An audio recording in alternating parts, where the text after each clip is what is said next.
How's it going, guys? Welcome back to the GSMC Chip Shot Football Podcast, brought to you by the GSMC Sports Network. I'm your host, Manny Maradiege. Today is November 27th, one day before Thanksgiving, and you're watching this as a pre-recorded episode because of Thanksgiving, so I did this one in advance, and there's also not going to be any shows on Friday and on Thursday for this week until we ultimately come back on Monday. So that is the piece of news that I wanted to get out before we get into what we're going to talk about in today's episode on Thanksgiving. There's a couple good games on, so we're going to preview both of those.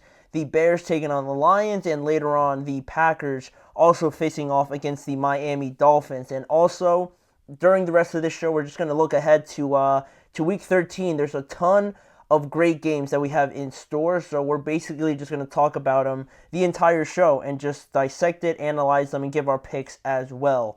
But before we get to all of that, I have to remind you guys, if you guys wanted to get involved in any of the live shows that you do see on here, please don't hesitate to do so. If you guys have any questions, comments, or any opinions you'd like to share, please, your input and insight is a big part of what makes this show great. So don't hesitate to do that. And if you want to make it absolutely sure that your message stands out and gets featured on the show, there's an easy way to do that just by using the Super Chat feature. You can use the Super Chat feature by clicking the $ at the bottom of the chat box to send in your Super Chat. In this way, it guarantees that I see it, and then I could read it on air and just get your guys' thoughts on anything I say or on any of the topics that we do discuss on here. So again, let us know what you're thinking.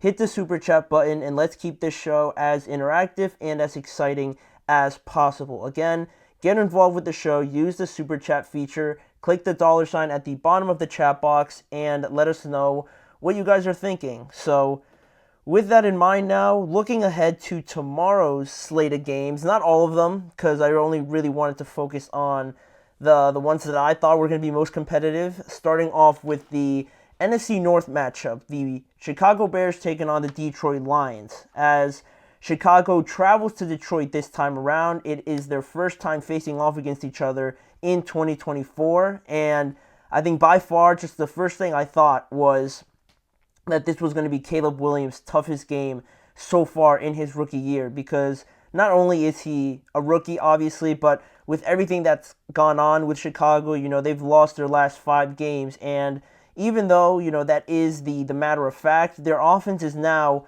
under the command of Thomas Brown after Shane Waldron was let go. Thomas Brown stepped in, and he's done a pretty decent job with the offense and Caleb Williams. So despite the wins and losses, mostly losses, they've played a lot better over the last 2 games. And not only that, Caleb's looked a lot better. And that's the biggest thing. Like I kept saying it when we talk about the Bears. The biggest thing about them is not whether or not they lose a lot more games than they win. It's how Caleb looks and projecting towards the future, and how you could eventually start focusing on winning games, but not really right now. With how bad it looked initially, to improve that situation is what they should be focusing on going forward. But that is what Chicago's been dealing with. While on the other hand, Detroit's the end goal, right? Detroit is what everybody wants to look like, or I assume what most teams want to look like, right? Because they continue to just handle opponents each and every week. They allowed 6 points last week to the Colts, and then 6 points the week before that to the Jacksonville Jaguars. Not the toughest of opponents, but still very impressive over the last 2 weeks. They have the top scoring offense in the NFL, averaging around 32, 33 points per game. And when you just read both of those 2 things that I just said on the Bears losing their last 5 games and on the Detroit Lions, just destroying everybody, this game, you might be wondering, why did I pick it to discuss it, right? Well, I had no idea about the next thing that I'm going to read, but I thought it was super interesting because, we're talking about Thanksgiving, and usually you do see the same teams on there, right? Like the Lions and the Cowboys, and usually like the Packers or something like that, right? Well, the Lions, especially in this matchup, on Thanksgiving, all those variables in play, they have not been the most successful when all those things, are active, right? Last year, this matchup, just in general, was pretty interesting between the Bears and the Lions. Obviously, the Bears have changed a lot about them, but last year, just with these two teams in this matchup, just based on the NFC, Chicago won one of those games. They won in Chicago 28-13, but also when they played in Detroit, the Bears were actually winning by 12 points before the Lions came back and won 31-26. So they split the season series last year, and now they're playing one of their games on Thanksgiving. And I think that is something to point out because, like I mentioned, right, when all those variables are in play, the Bears playing the Lions tough last year, and also on Thanksgiving, Detroit has not shown this dominant, play style or these dominant results very often on Thanksgiving, right? Because Detroit has lost its last 7 games on Thanksgiving, and 3 of them have been to the Chicago Bears in this 7-game losing streak. The last time they played on Thanksgiving against Chicago was back in 2021, so very different, but the Bears won regardless, 16-14.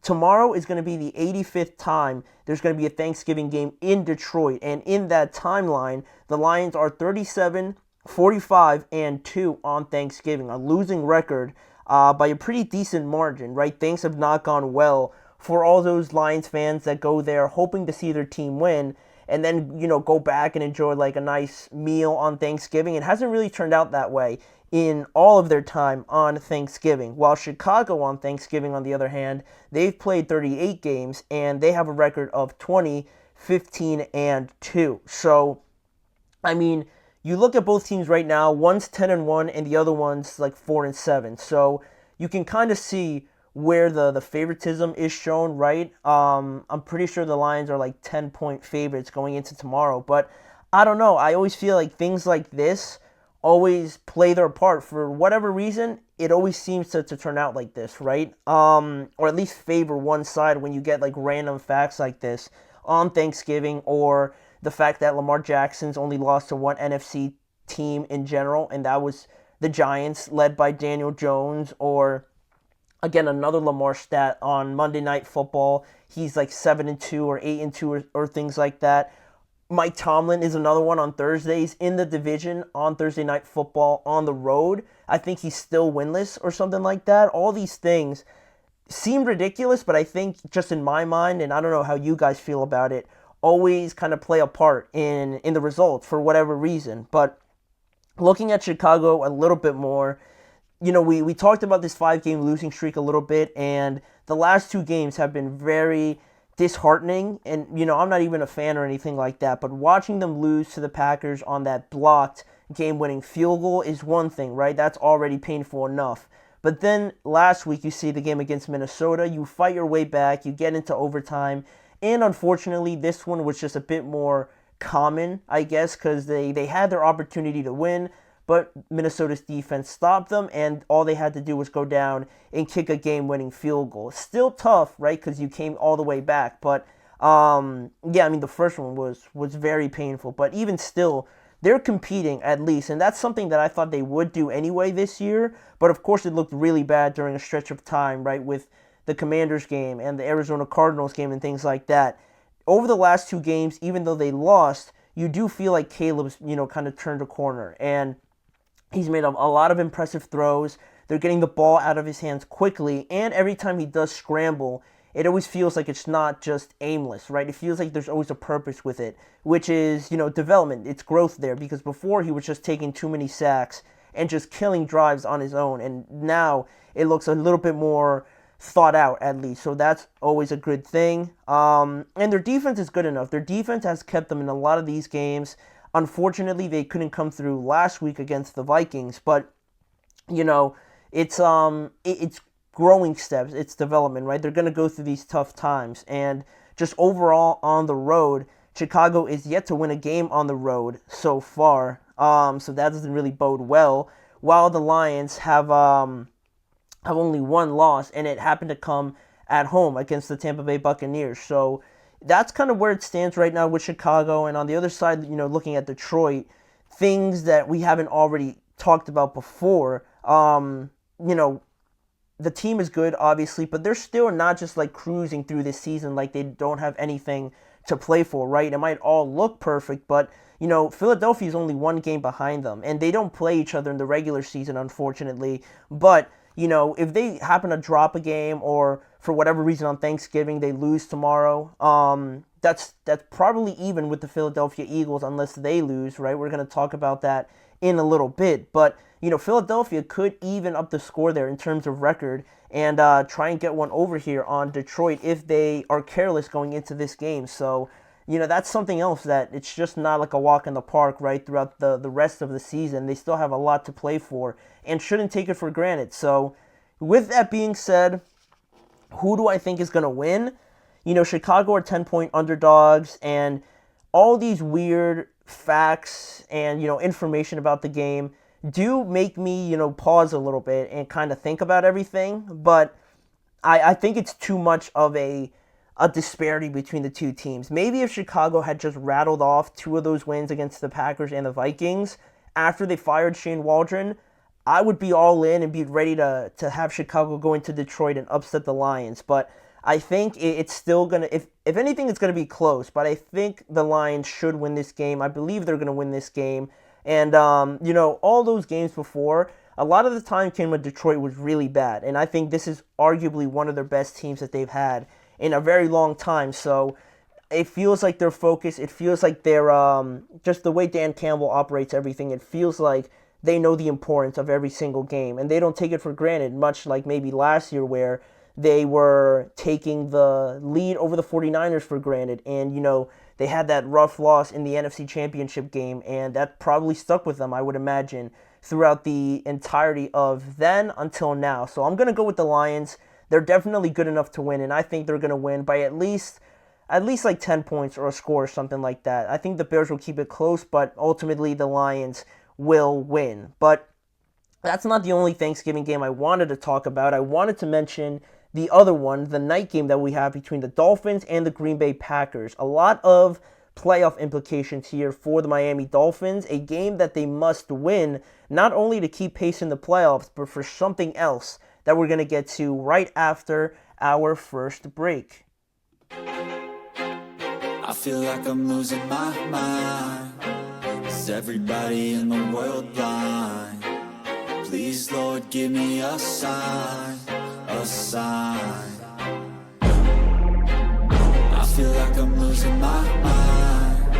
Is everybody in the world blind?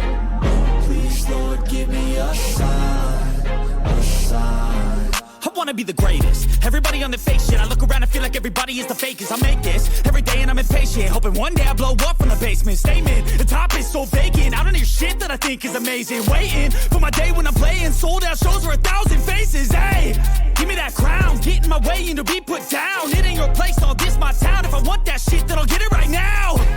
I'm losing it, the noose it fits. I'm losing shit, a stupid myth. You choose to live or choose to dip. You choose to fight or lose your grip and lose a gift. I feel like I'm losing my mind. Is everybody in the world blind? Please, Lord, give me a sign, a sign. I feel like I'm losing my mind. Is everybody in the world blind?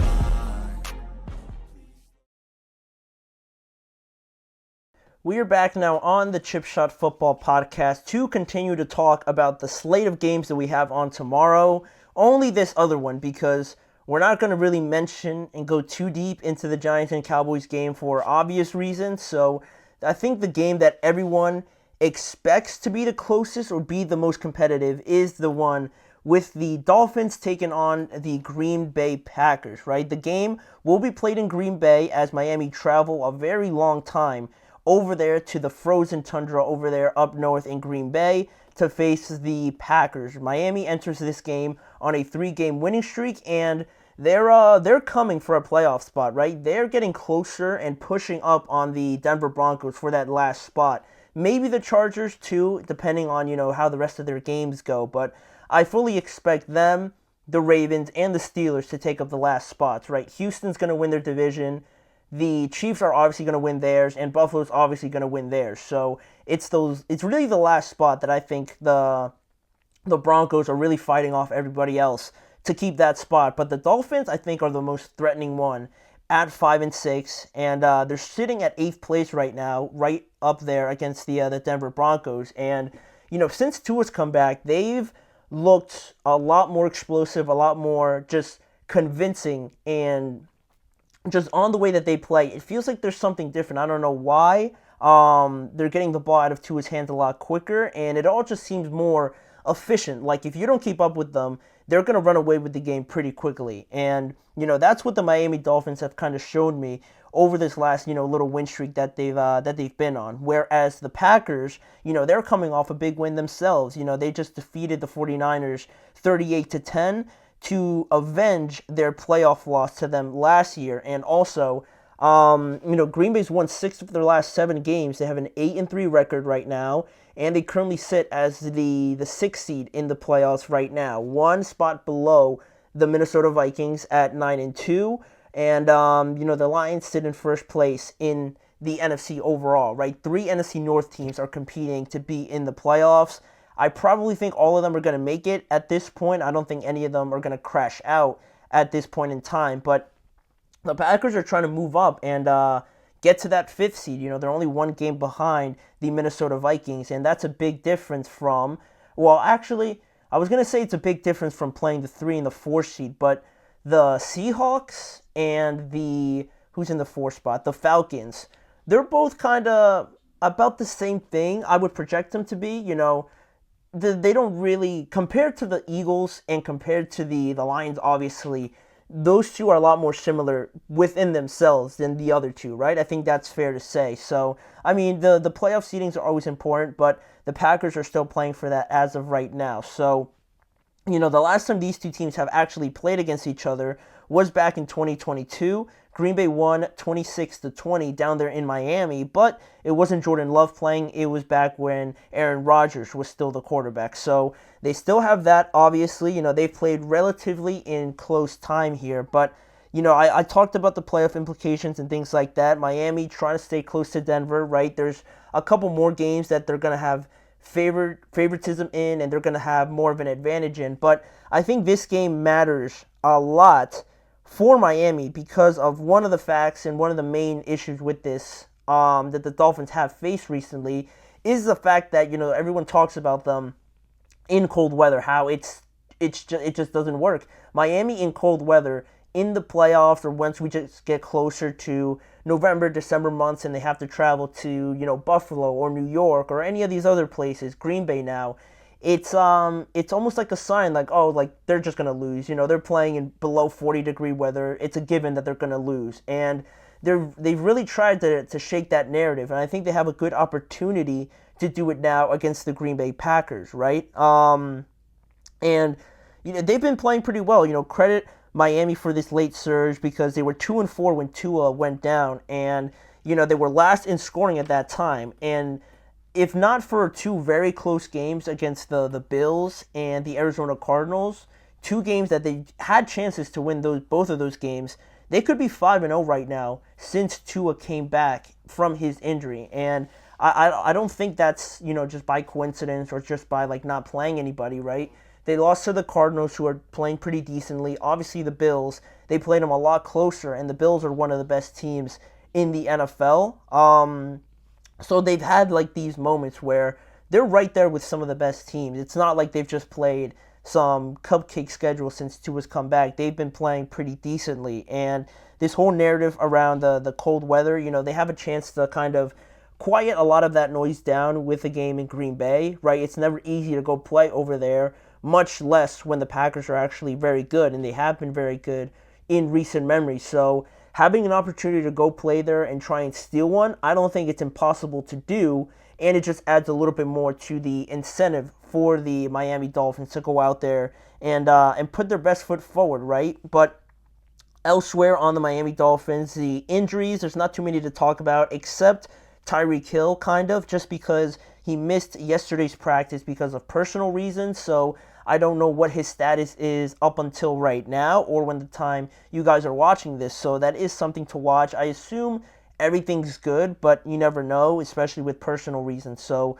that is something to keep an eye on from, the injury or the availability of some of these players. But in terms of injuries, they're not really missing too much, and that's really what they're dealing with right now. And for the Packers on the other side, they've been dominating too. I mentioned they've won 6 of their last 7 games, but really the main criticism has been the turnovers or the decision making by Jordan Love in particular. I think he's thrown an interception each and every game he's played, except last week against the 49ers was the first time he hadn't thrown one. So you might be saying, what's the big deal? They're still winning games. It doesn't really matter. Well, I would argue it does matter in the bigger picture, just when you're talking about the regular season as opposed to, the playoffs, right? Where a mistake or a couple of mistakes like he's made sometimes are the difference in these close games. You don't want to leave it up to chance, right? There's already enough troubles and things you have to go through in the playoffs. The last thing you want to do is pile on top of that by your own doing. So I think that's something that they like to shake off right now. And last week was a good sign. They played a very efficient game, but mostly because I think they really prioritized the running game, and I think that they have to do that more rather than having Jordan Love throw like 35, 30 or 40 times or something like that, and run that risk. That decision making has to improve. I know there was that injury and everything like that, so you do cut him a bit of slack. You do lean on the side of his projection and the promise that he showed last year. So it's not like he's a major glaring problem, but it is something that you take away with each and every time they play, and also just something to look out for as well. The Miami defense, it has been playing better. So that is something that I think a lot of people also don't talk about with the Dolphins and how good their offense has been, yes, but also their defense and the job that Anthony Weaver has been doing with them has been pretty significant. So that is something else to keep in mind here when the Packers are facing off against this defense, right? They gave the Rams a lot of trouble and the other teams that they've played during this win streak. So in that sort of area, in that sort of realm there that we just talked about with the defense, we'll get into the matchups to keep an eye on in this game that I think will make a huge difference overall. Starting with Tyreek Hill and Jalen Waddle, because Jalen Waddle had a big game last week. Those two guys facing off against Green Bay's secondary. And I don't know if Jair Alexander is going to play. He's been questionable and kind of in and out of practice and in and out of the games over, the last few weeks. So he's a bit of a question mark right now. They sure need him to play against, this level of wide receiver. But don't forget about Xavier McKinney. Xavier McKinney has been patrolling, the deep part of the field and just keeping everything in front of him for this Green Bay Packers defense. And that's a huge thing to do, especially when you got 2 of the fastest wide receivers in the NFL. And playing both of them at the same time is something that I'm sure that they have circled on their drawing board, and something that they truly are paying attention to, obviously, right? Having Xavier McKinney kind of being the hub or the passage back there in the backfield to try and limit the amount of times Tyreek and Waddle try and get behind them. And what better guy to do it, right? Xavier McKinney, I believe right now, is still tied with Kirby Joseph for the lead in interceptions, and he's done a fantastic job for them. I think he doesn't get talked about enough. Honestly, people keep trying to throw it down the middle of the field or anywhere near him, and he makes them pay every single time. That's something that Tua and this Dolphins team have to watch out for if they're going to win this game. I'm not saying don't take any deep shots, but really make sure that they're on point, because more often than not, Xavier McKinney's all over it. So that's one of the matchups. The other one is on the offensive side of the ball for both of these teams.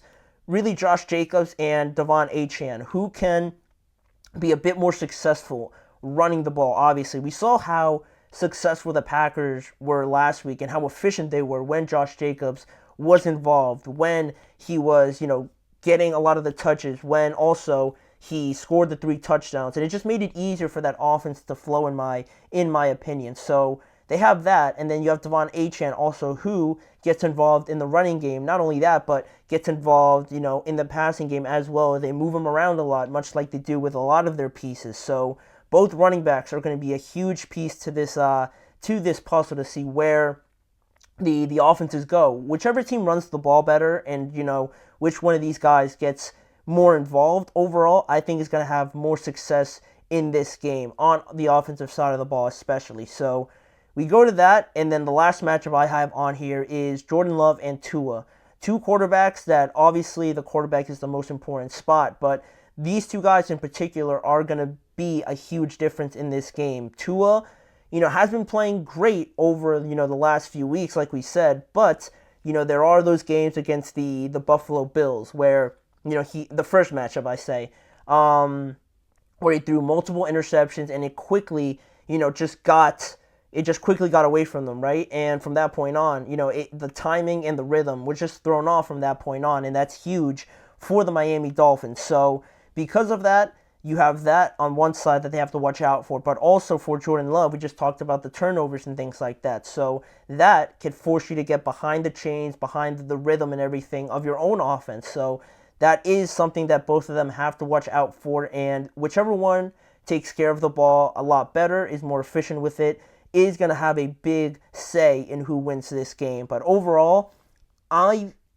am going to go with Miami. I think Miami proves their point. They're going to go into Green Bay, not just any old, cold place, Green Bay, with how well they're playing and how well they played at home especially. They're going to prove a point, and I think prove a lot of people wrong and go in there and finally win a game in cold weather. I think Love and the turnover problems is something to watch out for, just because this defense for the Miami Dolphins is very underrated. They get after the quarterbacks. They were all over Drake May last week, and then also Matthew Stafford as well. So I like their defense. I like their matchups as well. And they get after the quarterback, like I said. Chop Robinson has been a guy in that rookie class that has kind of had a late surge, and he's playing very well as well. So the turnover battle is still going to be huge. If Miami can stay on top of that and their defense is getting after Jordan Love, I'm going to go with a little bit of an upset here. I think Miami gets it done and really, make a name for themselves in this playoff push here for the latter half of 2024. So those are all the Thanksgiving games I'm going to talk about. I am going to mention the Giants and Cowboys game a little bit later in the show, but right now we're going to look ahead to Sunday, and I had to highlight this matchup between the Eagles and the Baltimore Ravens. A dream matchup, stars all over the place. Who's going to win this game? We're going to give our predictions and everything that you need to know about this game when we return after this break. Looking for your daily fix of sports talk without having to pay for it? GSMC Sports Network is available on YouTube. Just search GSMC Sports Network. Get your fix of daily sports talk shows on YouTube, absolutely free. NFL, college football, NBA, MLB, MMA, UFC, fantasy football, and so much more. GSMC Sports Network has shows running all day long, with new sports shows starting every 2 hours. Just like on your favorite cable sports channel, except GSMC Sports Network is absolutely free. Just search GSMC Sports Network on YouTube to catch one of your new favorite shows, like the GSMC College Football Podcast, Chip Shot Football Podcast, Hoops and Heels Women's Sports Podcast, GSMC Basketball Podcast, and so many more. Check it out for yourself. GSMC Sports Network, now available on YouTube absolutely free. Search GSMC Sports Network on YouTube right now.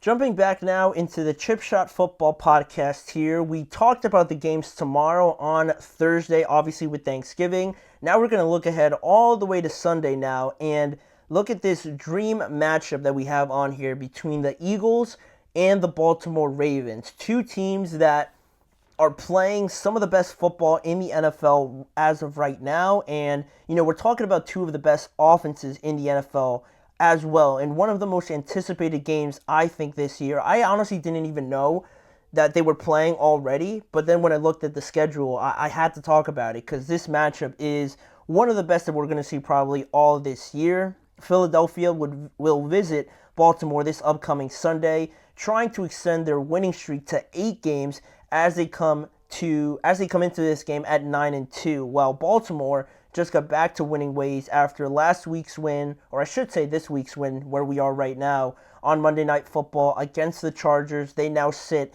at 8-4, trying to keep up with the Steelers there for the AFC North, putting a lot more pressure on the Steelers to win their game against the Cincinnati Bengals. So that's kind of like the stipulations, what everyone's playing for at this point in time. But, Philadelphia have been one of the hottest teams in the NFL, if not, the hottest, right up there with Detroit. They sit at the number 2 spot right now in the playoffs with hopes of catching Detroit. We talked about it before.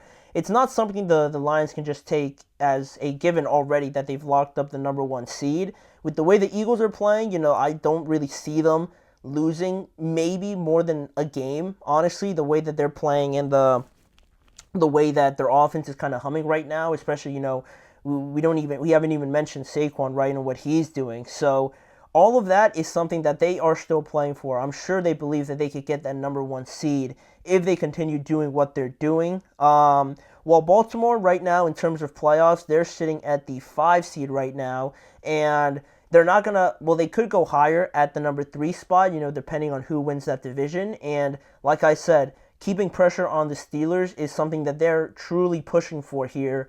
With another matchup later on coming up against the Steelers, they definitely feel that they could win that division, and having a home game in the playoffs is obviously huge and a lot different than being on the road for the entirety of it. So that's what they're also playing for. A lot is riding on this game for both teams, right? To keep pace with the Steelers or with the Lions in that regard, but also, just keeping things going, continue to improve. And going up against a team like this is always like a litmus test, right? It's always like proving yourself against teams.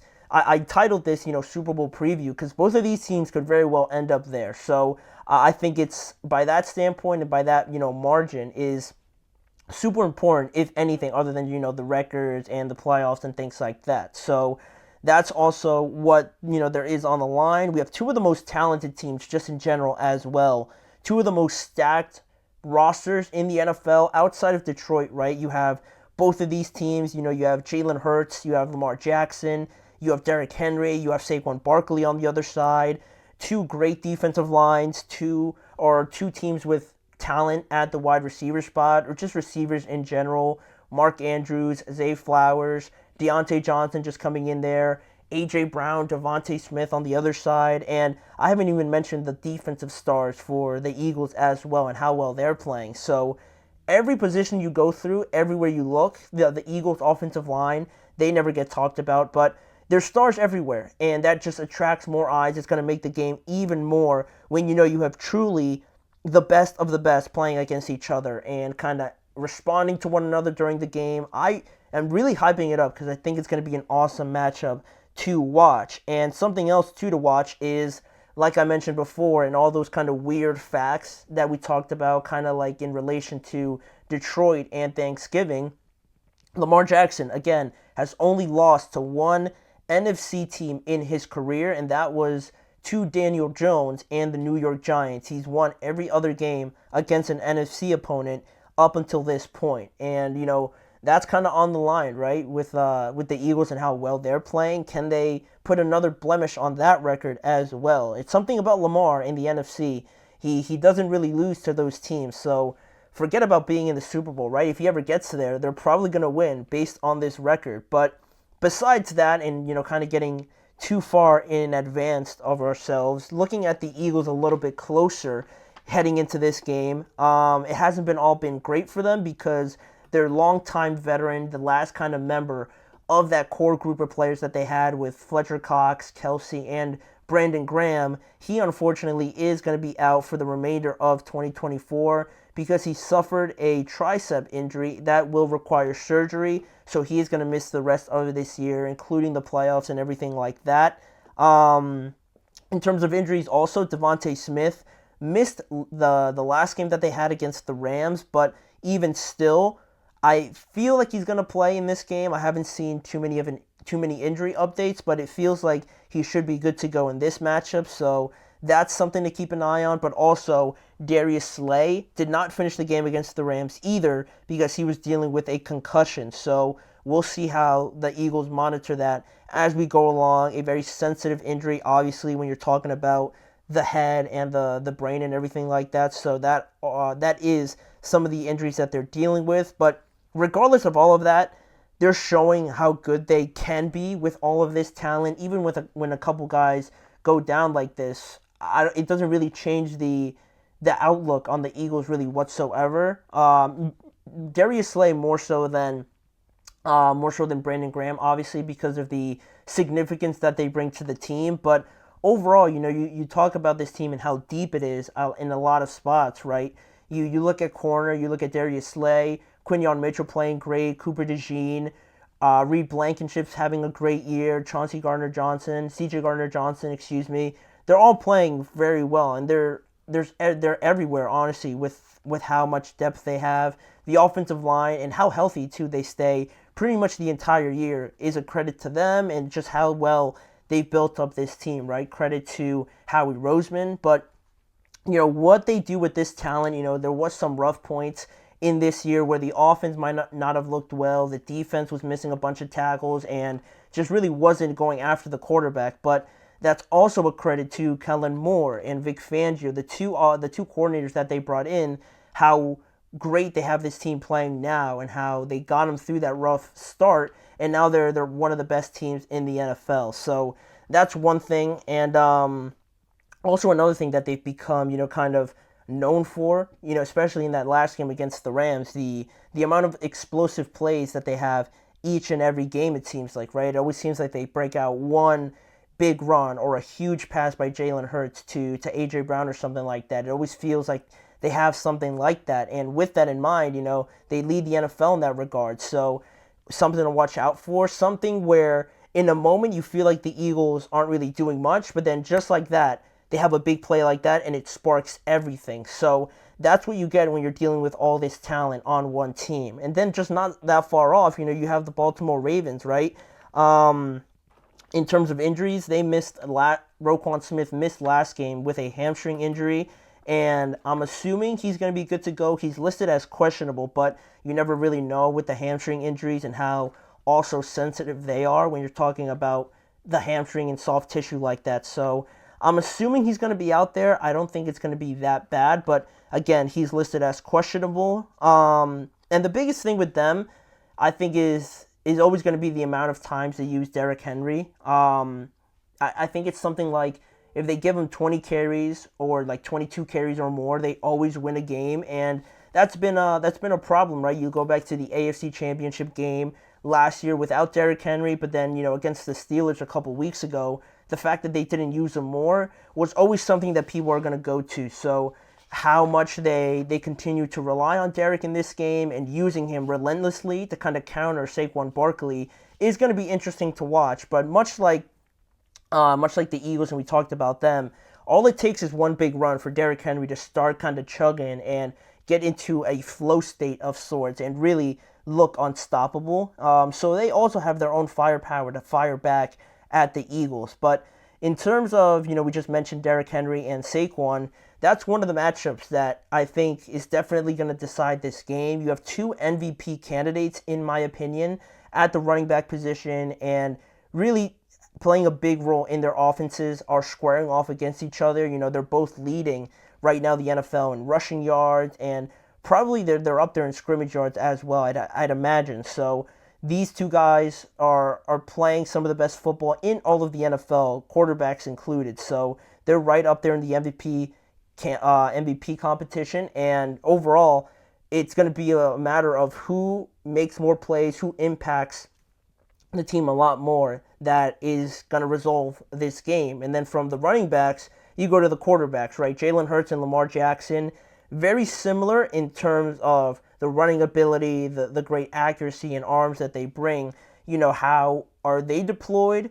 Who has to throw the ball a lot more, based on the other team's opposing defense, right? And, the turnover battle is always going to be huge. The decision making is also another one. Both of these quarterbacks are everything for their team, so they're going to be in the spotlight of pretty much the entire game. So again, they're going to impact the game as well. And then you have the Eagles wide receivers, A.J. Brown and Devontae Smith, going up against the Ravens' questionable passing defense, right? They have been playing better. They did play the Chargers, who don't offer that much firepower. Same thing with the Steelers, but they didn't win that game. So this is arguably the best duo they're going to play at that wide receiver spot. It's close with T. Higgins and Jamar Chase, but I would still opt for A.J. Brown and Devontae Smith. So this is definitely their biggest test, and how well can they shut, A.J. Brown and Devontae Smith out is going to be a huge factor. But with that in mind, I think I'm feeling more confident about the Eagles. I'm feeling more confident that they are going to give Lamar Jackson his second loss against an NFC opponent in his career. And it's mainly because of the duo that they're going to be facing, right? Because you have to put a lot of attention on them, right? If you imagine A.J. Brown and Devontae Smith get going, right? Then you start to overcompensate and bring more attention to them. Well, then that means there's less people in the box for Saquon Barkley and Jalen Hurts as well. So it's really such a tough conundrum to be in when you're dealing with that, especially when just individually man-on-man, the Baltimore Ravens passing defense has not been great overall, so you got to bring help, and then you're weak somewhere else. So because of that, I think it's going to be too much to overwhelm that Ravens defense, especially if Roquan Smith doesn't play, then I think they're going to be in trouble. But one thing that I have to mention here before we move on is the fascinating idea that the Ravens clearly play better when they're in a lead, right? They keep Derrick Henry more involved. They keep running the ball with him, as opposed when they're down and they try to pass their way back into the game more often than not. We saw it against the Chiefs. We saw it against the Steelers, right? And it feels a little bit off in that regard. They don't use Derrick Henry. I'm fascinated to see how the Eagles deal with that, right? Knowing that the Eagles usually start these games slow and the first quarter is definitely not their best quarter. If they let the Ravens get out in front of them, how do the Ravens deal with that? Do they just dominate the game from that point on with Derrick Henry? Or maybe the Eagles get out in front and kind of break that trend and force the Ravens to pass a lot more? I think that's going to be such a fascinating sort of chess match here. And even if the Ravens do go out in front, the fourth quarter and giving up big leads has not been something that, and giving up big leads is something that has been attached to them. They give up the most fourth quarter touchdowns in the NFL to this point. So, even if they do have that lead, we talked about with the explosive plays and everything like that, how it just takes one play and the Eagles are all over you at one point. So that is something I'm definitely, keeping an eye on to see how this game develops and how the Eagles or the Ravens kind of make adjustments to that. So that is going to be probably hopefully it's not a case where we overhype it and it's just like 20 to 14 or something. But I'm really confident that this game is going to be awesome on Sunday. I can't wait to watch it. But on the topic of Sunday, we're going to get to the game picks. We're going to get to predicting all the games on Sunday. We split it up into two parts because we're not going to be on the rest of the week. So the last two segments, we're going to go through each and every game and talk about who we think is going to win. So don't go anywhere. You're listening to the GSMC Chip Shot Football Podcast.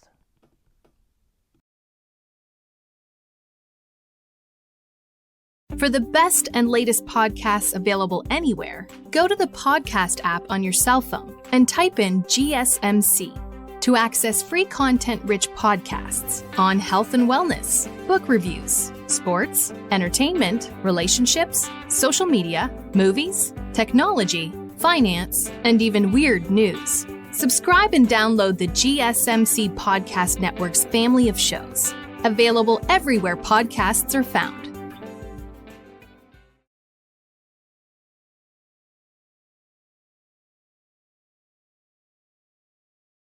We are back on the Chip Shot Football Podcast here. The last two segments, like I mentioned before the break, are going to be just looking ahead to Sunday. We usually split it up into two parts anyway, but we do it on Thursdays and Fridays. But that is not going to be the case this week because of Thanksgiving. So we split it up into two segments here to end this week's show. So without further ado, looking at the first part of the game slate on Sunday, starting off in the left-hand corner, we have a couple games here that have trickled down from Thanksgiving and Black Friday, so I just threw them in here as well.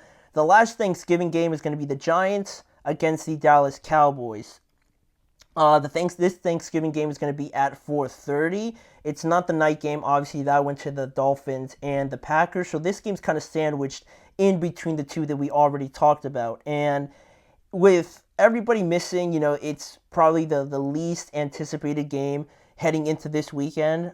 We have Tommy DeVito probably against Cooper Rush, or Drew Lock against Cooper Rush, depending on if Tommy DeVito plays. He's dealing with some sort of forearm soreness, so that is something to keep an eye on. But, it doesn't bring a lot of energy or a lot of excitement that much compared to the other games. So still, it's a significant match for, I assume, the Cowboys more so than the Giants. The Giants are in a rough spot right now with the comments post-game and, just everything just not looking great overall for them as an organization. They got embarrassed last week at home against Tampa Bay.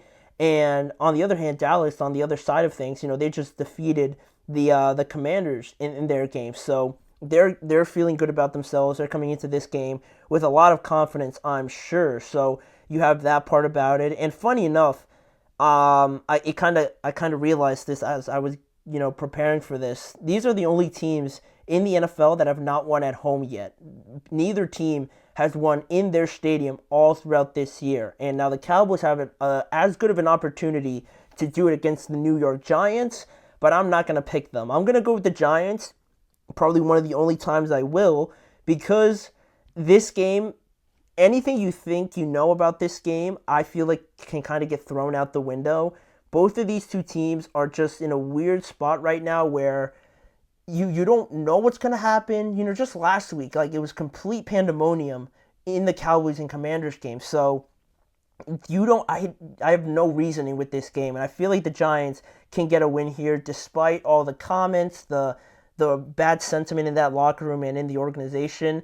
I'm just going to go with the Giants. I feel like it would be the most Giants and Cowboys thing to happen in this year. So I'm going to go with the Giants here for one of the last games on Thanksgiving. Then we move down just another day and we look at the Raiders and the Kansas City Chiefs. This game is going to be on Black Friday, this upcoming Friday at 3 p.m. Eastern Time. So a weird kickoff time here usually, but in this game, it looks like it's going to be Aiden O'Connell starting, and I mentioned that because not only did Gardner Minshew get hurt, obviously, but also Aiden O'Connell was the starting quarterback last year on Christmas Day when the Raiders went into Kansas City and defeated the Chiefs in Kansas City on Christmas. Now they play about a month in advance on Black Friday, and it is something a little bit interesting. The Raiders have been here before, and arguably it's a much more shakier team in Kansas City, and it feels wrong saying that, right, because they have a better record. But that there's all that conversation about the close games and the Chiefs not blowing anybody out.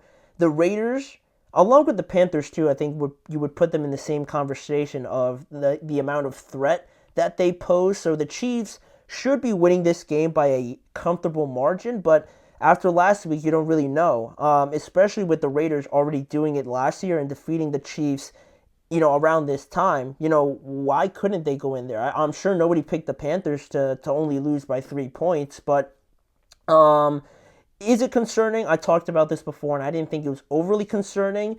I think it could be close. I wouldn't be surprised if it is, but I'm still going to go with the Chiefs despite all of that, and the Raiders probably thinking that they have a great chance. They're fine in thinking so, but I think in these close games and everything like that, I'm still going to roll with the Chiefs. The Raiders, there's a lot of things going on there on the football field that just don't look great. So they also have, I think last year too, they had a great push and a great, contribution from their running game, where this year, I believe they are last in that category. So the Chiefs have enough, definitely talent-wise, and I think just running the ball. Isaiah Pacheco could return in this game as well, so that would be a huge boost to them as well. So I'm going to go with the Chiefs overall. They win a close game, they blow them out, it doesn't really matter. All they care about is winning, and I think they're going to win another game here. Then we look at the Steelers and the Cincinnati Bengals, an AFC North matchup. It's the first time they're playing against each other this year, with all of the Steelers' divisional games kind of jammed here in the second part of the year. Cincinnati comes into this game as 2.5-point favorites, but have only won one game at home so far. This one's obviously going to be in Cincinnati. They're 1-4 in Cincinnati, as opposed to 3-3 when they travel to play their games. So that's a bit interesting there. But heading into this game, Pittsburgh got humbled about about a week ago now, in Cleveland, where you had the snowstorm and they just kind of got beat up against the Cleveland Browns. They had a chance to win that game, but still, it doesn't take away from the fact that they lost to a 2-8 team at the time. And Cincinnati, on the other hand, is coming off of their bye week, so they've had some time off, but also the Steelers have had, their little mini bye with playing on Thursday. So both teams I expect to be well rested, obviously, and it's one of the toughest tests for the Steelers, no doubt, with Joe Burrow playing at an MVP level, Jamar Chase kind of flirting with the Triple Crown and everything like that. It's going to be one of the toughest tests for that Pittsburgh defense. And I think last week they just felt tired and beat up with dealing with Derrick Henry all game and everything like that. So I expect their defense to be in a lot better shape to face a challenge like the Cincinnati Bengals. And it'll also be a test for the Bengals defense as well, right? Nobody really talks about them for how poor that they've played really the entire year. But, can they slow the Steelers down? Can they limit them to no touchdowns and really give their offense a great chance to win this game? Can the Steelers score touchdowns is going to be another question, right? That their red zone efficiency has been a huge question mark. And in this game, it's really going to come down to that, I believe. You're going to have to keep up with the Cincinnati Bengals, because the only team that's kept the Bengals under 20 points has been the Eagles defense, and that was a couple weeks ago. So are the Steelers capable of doing that? Probably, but I'm not so sure it's something you could just bet on right away to think the Steelers are going to hold them to like 18 points. So the Steelers are going to have to put up points to help their defense and help themselves out. And with that in mind, I'm going to go with the Steelers. I think they rebound after that loss. And, the offense is great and everything like that, I think. But overall, I think we're going to have a better effort from the pass rush. They've been kind of absent over the last few weeks. So having potentially Alex Highsmith back, having TJ Watt in there as well, and Nick Herbig playing the way that he is, I'm assuming and I'm anticipating a close game. But overall, I think the Steelers are going to get it done on the road and go up to 9-3. Then we go to the other side of things. We have the Colts playing the New England Patriots, two of the youngest quarterbacks in the NFL, Anthony Richardson and Drake May, both at 22 years old, and both of them coming off of pretty big losses to Miami and to the Detroit Lions, respectively.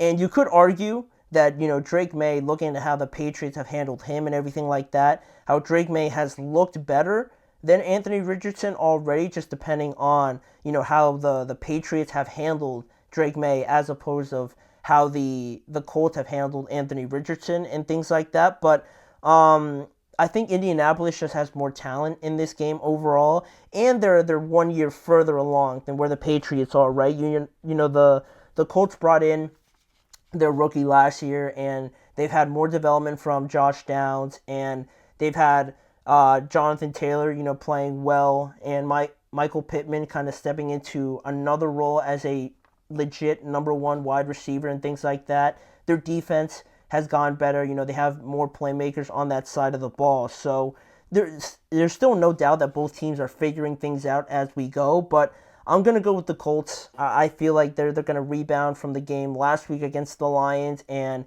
get one over here on the Patriots to kind of keep their playoff hopes alive mathematically. So we're going to go with the Colts in this one. Then the last two games here, we have the Chargers going up against the Atlanta Falcons.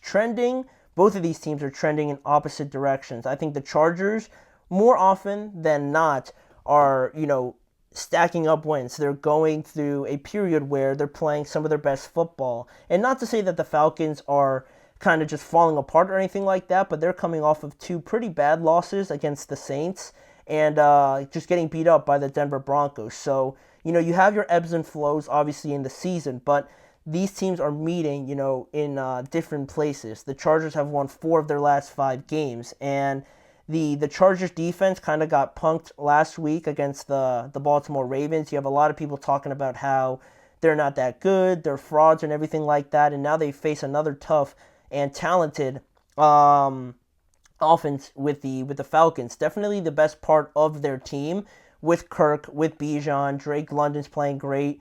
Darnell Mooney is playing insane as well. And by that same kind of idea, Atlanta, faces another tough defense. The Chargers, I still have confidence in them. And with guys like Derwin James, Khalil Mack, Joey Bosa, they're going to have their hands full as well. They're one of the best teams against the run as well. Not so much shown last week, but still in general. So with that in mind, I think the Chargers defense has an opportunity to kind of prove themselves again and, stake their claim as one of the best defenses in the NFL. So by that, I'm going to go with the Chargers. I have a feeling that they're going to get after Kirk Cousins, and also the Falcons defense isn't that good compared to the Ravens defense. There's a bit of a margin there, and they don't really get to the quarterback a lot. So when you give Justin Herbert that much time to pass, I think it obviously plays more in the Chargers' favor. So I'm going to go with the Chargers to win here on the road. And then just lastly here, we have a Seattle Seahawks team that couldn't be more focused and more locked in.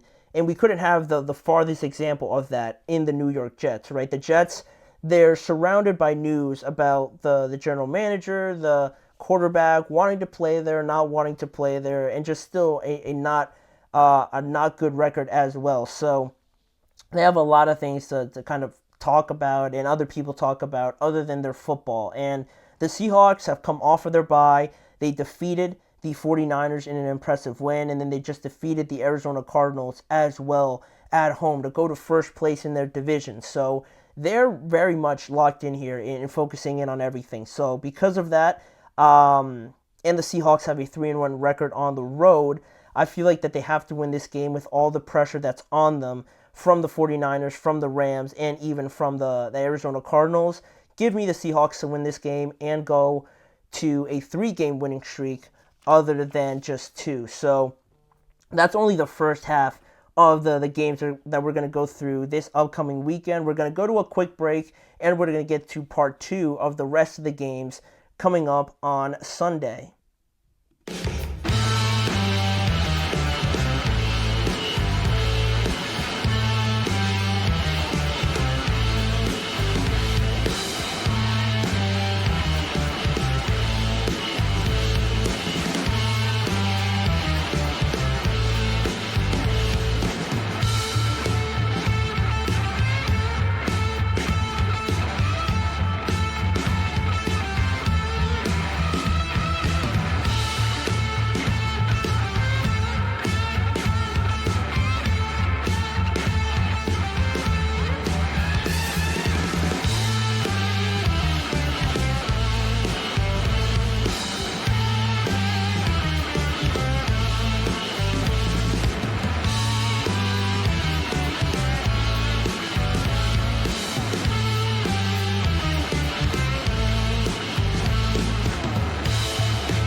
Jumping back into the action now here for our last segment on today's show, just going through part 2 of the game picks that we have coming up on Sunday. We got through part 1 already, talking about the first half of it, but because we are recording this show in advance, we can't go through both parts in separate days, so we're going to talk about part 2 now and getting to our picks for the other half of the games here. So looking at the other games now that we have on Sunday, starting off with the Houston Texans and the Jacksonville Jaguars. It's the second game between both of these AFC North rivals. The first game, it was only 24-20, but they had Trevor Lawrence playing. Now with Trevor Lawrence looking like he's going to miss the rest of the year with that shoulder injury and all the comments about whether or not they're going to move on from Doug Peterson and things like that, and just things not looking great right now for the Jaguars on top of their bad record as well.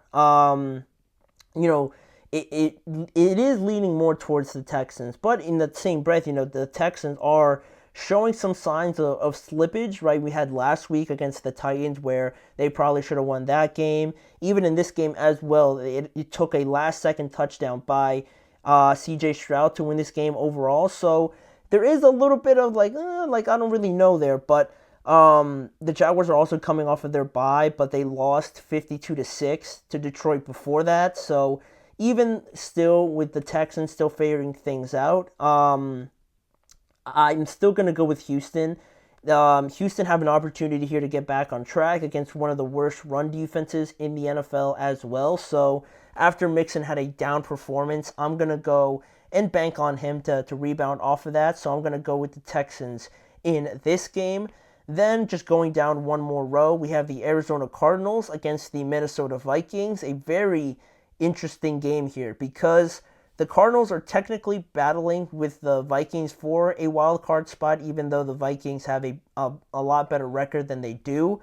It would definitely help in the Cardinals' chase to get into the wild card, but Arizona's coming off of a very disappointing performance last week against Seattle, only putting up 6 points, and they lost the first place spot in the division, but also not only did they drop out of that spot, but they dropped completely out of the playoffs. They sit at number 8 right now as things stand. So it is a spot where there has to be the maximum amount of urgency showed because of that fact. You don't want to just be left out completely, and you're facing a very tough Minnesota defense, and at home they're playing a lot better. They have just been playing better in general. And Minnesota is also coming into this one with a little win streak here, despite a nail-biting win over the Chicago Bears. They just continue to find ways to win. And even though Justin Jefferson, as kind of like an anomaly, not really playing to his standards, they have the talent in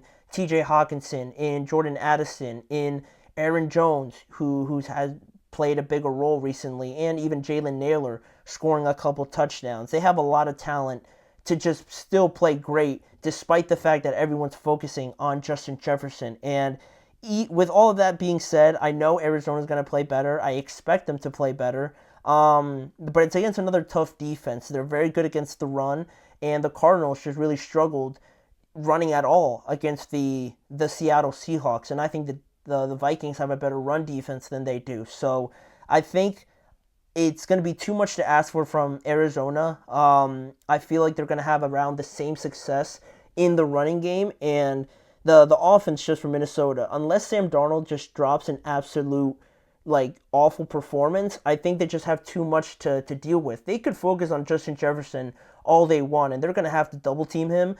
Jordan Addison's playing great. TJ Hawkinson's owning the middle of the field, and Aaron Jones is playing very well. So give me the Minnesota Vikings. I think it's just going to be too much for the Arizona Cardinals. And then we go to one more game down on the left-hand side, and we have the Titans playing against the Washington Commanders. And I think this is a very misleading game because you look at how the Commanders lost last week, right? Very miraculous, very just unlikely for a game to ever end like that, but it did, and they ended up on the wrong end of it.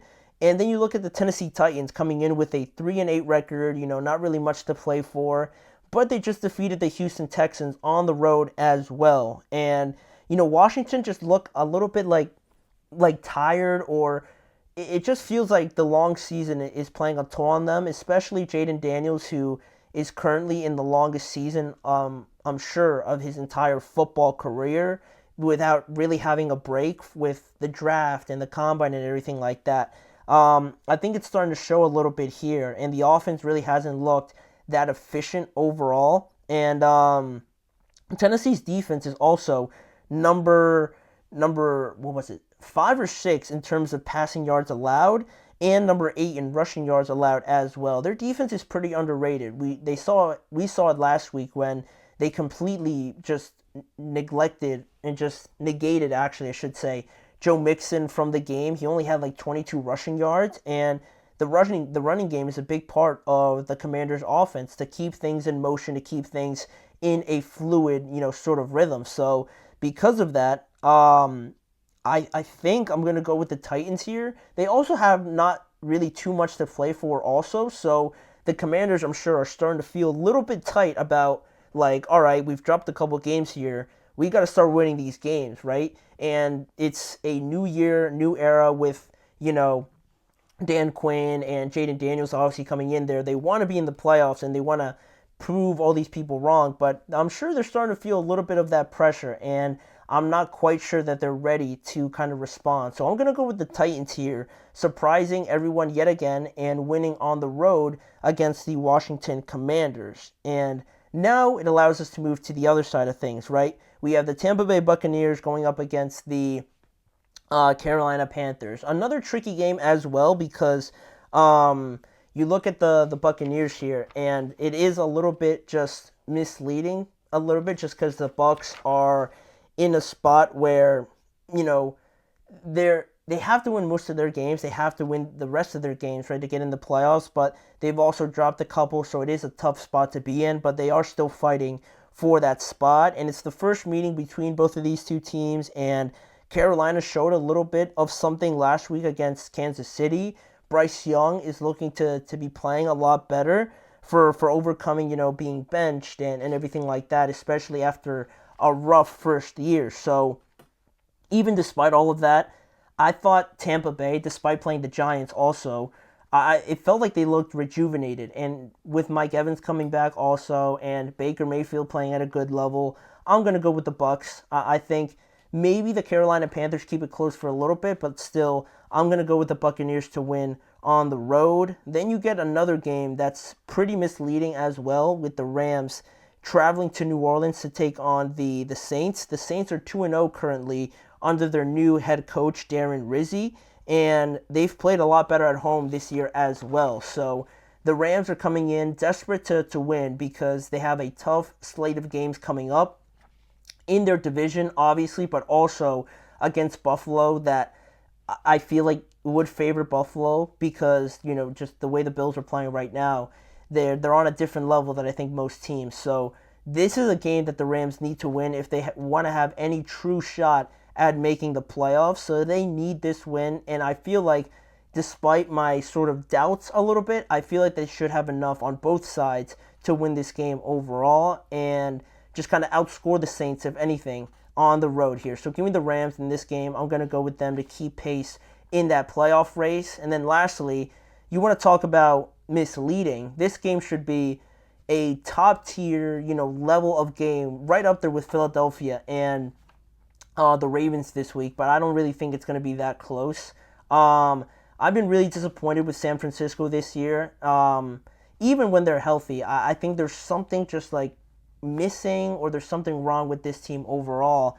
Of course, Christian McCaffrey's come back, but it's not really fair, in my opinion, to expect him to just jump in into mid-season form. So there's a little bit of that, Christian's still trying to get back into it, but there's the injury to Brandon Ayuk, which obviously has taken a bigger toll on them than originally expected. So it's been pretty disappointing from the 49ers. I believe they're 5-6 right now. And, you look at the Bills also on the other side. They're playing like one of the best teams in the NFL. And the fact that this game's in Buffalo, the Bills have not lost yet at Buffalo. They're 5-0, while the 49ers are 2-3 on the road.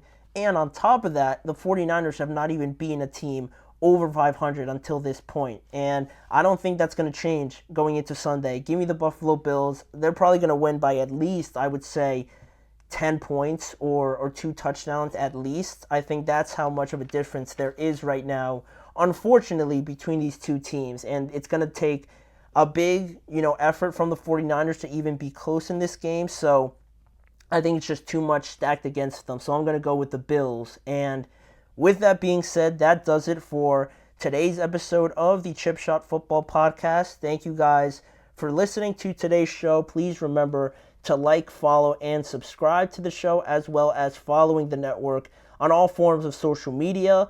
Make sure to check out both YouTube channels as well, the GSMC Podcast Network channel and the GSMC Sports Network channel, for more content around the Chip Shot Football Podcast. And also, don't forget to join each and every live show each weekday at 6 p.m. Eastern Time for more coverage on the NFL, breaking news, stories, breakdowns, everything that there is to know about the NFL with me, Manny Maradiege, as your host. Thank you guys for watching. I hope you guys have a great Thanksgiving, and I'll see you guys back here next week on Monday.